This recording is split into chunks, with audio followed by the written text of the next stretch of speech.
অনেকদিন পরে আসলাম তোমাদের সাথে একটা অন্যরকম ভিডিও নিয়ে। তো হ্যালো এভরিওয়ান, কেমন আছো তোমরা সবাই? আশা করি তোমরা সবাই অনেক ভালো আছো, আমিও ভালো আছি আলহামদুলিল্লাহ। তো আজকে ভেড়া মারাতে গিয়েছিলাম আমি, আম্মু আর তোমাদের ভাইয়া। তো ওখানে যে আম্মু প্রথমে সুতা কিনে নিল, কারণ নকশি কাঁথা সেলাই করবে। তারপরে সুতা কেনার শেষে আমরা তিনজনে চলে গিয়েছিলাম একটা তাল কিনবো বলে, কারণ তালের বড়া খেতে নাকি আমার ছোট্ট ননদিনীটুকু অনেক পছন্দ করে, তো ওর জন্য কিনতে গিয়েছিলাম। তারপরে বাজারের মধ্যে চলে গেলাম।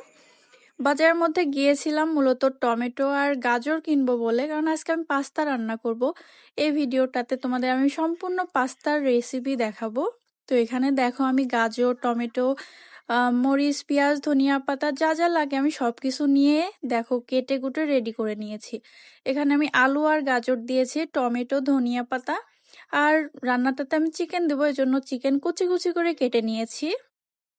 তারপরে মরিচ, পেঁয়াজ, রসুন কুচি করে নিয়েছি। আজকে আদা বাটা রসুন বাটা দিব না, সবকিছু কেটে কুটে চালিয়ে দেবো। তারপর দুধ বের করে নিয়েছি, কারণ আমি চা বানাবো। দুধ চা খেতে আমি আর আমার শাশুড়ি আম্মু অনেক পছন্দ করি।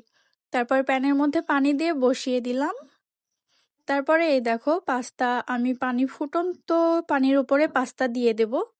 এভাবে পাস্তা রান্না করলে কিন্তু অনেক মজা হয়। তোমরা আমার রেসিপিটা ফলো করে যদি রান্না করো অবশ্যই আমাকে কমেন্ট করে জানাবে। তারপর পাশের চুলায় দেখো আমি দুধ বসিয়ে চাও ফুটিয়ে নিয়েছি। চাটা কিন্তু খেতে অনেক মজা হয়েছিল।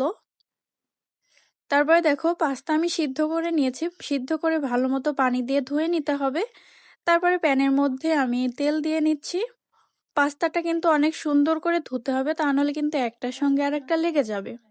তারপরে তেলের মধ্যে পেঁয়াজ রসুন আর আহ, পেঁয়াজ রসুন আর মরিচ কুচি করে কেটে দিয়েছি। তারপর ওটা হালকা লালচে করে ভেজে আমি ডিম দিয়ে দিয়েছি। তারপরে হালকা কুচি কুচি করে ভেজে ওটার মধ্যে গাজর আর আলু কুচি কুচি করে কেটে রেখেছিলাম, ওইগুলোও দিয়ে দিলাম। আমি মূলত এভাবেই রান্না করি পাস্তা, আমার অনেক মজা লাগে। নুডলস এবং পাস্তা যে কোনো কিছুতে সবজি দিলে আমার অনেক পছন্দ লাগে ওটা খেতে। তারপরে এখানে পরিমাণ মতো লবণ আর হলুদের গুঁড়া দিয়ে দিলাম। এভাবে রান্না করে দেখবেন, অবশ্যই অনেক মজা হয় এটা করলে। আর শীতের সবজি দিলে আরও বেশি মজা হয়। তো চিকেনটা অনেক আগেই দিতে হয়, তো আমার আজকে দিতে মনে ছিল না বলে একটু লেট হয়ে গিয়েছে। তবে কোনো স্মেল পাইনি, পরে অনেক মজা হয়েছিল। অনেক সুন্দর মতো ভাজা ভাজা করে নিতে হবে। এই ভাজাটা যত বেশি সুন্দর হবে নুডলসের রান্নাটা, নুডলস আর পাস্তা হোক যেটাই হোক অনেক মজা হবে। আমি তো আজকে পাস্তা করতেছি। তারপর এটা হালকা ভাজা ভাজা হয়ে গেলে এখানে আমি টমেটো কুচিটা দিয়ে দেব। ধনিয়া পাতাটা সবার শেষে দেবো, এটা স্টেপ বাই স্টেপ দিলে অনেক বেশি সুন্দর হয় রান্নাটা। তারপর এই তো আমি টমেটো দিয়ে সুন্দর মতো নেড়ে নিচ্ছি। এইটা অনেক টেস্টি হয়, এইটার টেস্টের উপরে পাস্তার টেস্টটা ডিপেন্ড করে। তারপরে এই তো এটা আমি সুন্দর মতো ভেজে নিয়েছে। তারপর আমি সয়া সস ইউজ করবো, আজকে কোনো টমেটো সস দিইনি, কারণ আমি ডিরেক্ট টমেটো দিয়েছি। তো আমি আমার পরিমাণ মতো সয়া সস দিয়ে দিলাম। আমি এই মুটকি করে মেপে মেপে দিই। তোমরা কিভাবে দাও অবশ্যই আমাকে কমেন্ট করে জানাবে, কিংবা আমার ভিডিও ফলো করে রান্না করলে আমাকে কমেন্ট করে জানাবে। তারপর আমি সবার লাস্টে ধনিয়া পাতাটা দিয়ে দিচ্ছি। আমি ধনিয়া পাতা সবার লাস্টেই দিই, যাতে স্মেলটা অনেক সুন্দর আসে। তোমরা কিভাবে করো, কিংবা আমার রান্নাতে যদি কোনো ভুল থেকে থাকে আমাকে অবশ্যই কমেন্ট করে জানাবে। তারপর এটা আমি পাস্তাটা দিয়ে দিলাম। এটা এবার সুন্দর মতো নেড়ে নেড়ে মিক্সড করতে হবে। এই মিক্সটা যত বেশি সুন্দর হবে তত বেশি কিন্তু খেতেও টেস্ট হবে।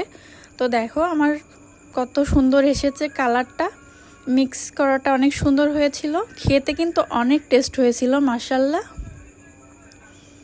এই দেখেন কত সুন্দর হয়েছে।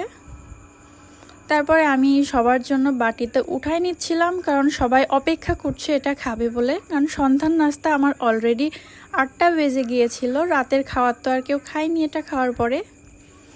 তারপরে এই তো চা নাস্তা সব রেডি করে ফেলেছি। আমার ভিডিও ভালো লেগে থাকলে অবশ্যই লাইক কমেন্ট শেয়ার করতে ভুলবেন না। আসসালামু আলাইকুম এভরিওয়ান।